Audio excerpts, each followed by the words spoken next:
आपण बनवणार आहे कैरीचा पण त्याच्यासाठी आपण कैरी सोलून घेतली आहे। आपल्याला डबा ठेवून वाफवायचे।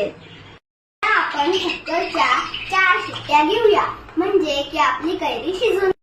आता आपण पाण्यामध्ये टाकायला सब्जा भिजून घेऊया।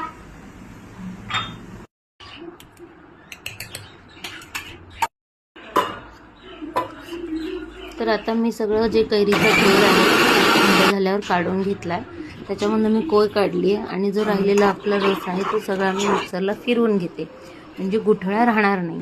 आता ह्याला आपल्याला कढईमध्ये आटवायचं आहे, घट्ट करायचं आहे आणि याचं कॉन्सन्ट्रेट बनवायचं आहे। आता गुळ पण बारीक करून ह्याला टाकू शकतो, पण मी सुरुवातीला त्याचे गुळाचे खडेच टाकलेत म्हणजे जसं जसं गर अटतंय तसं तसं गुळाचा पाक त्याच्यात शिजत जाईल। आणि हा मस्त शिजला आहे। आता तुम्ही बघू शकता अशी घट्ट कन्सिस्टन्सी झालेली आहे आपल्या पण्याची। आता एक ग्लासमध्ये 2-3 चमचे मस्त गर काढायचा, त्यात पाणी घ्यायचं थंड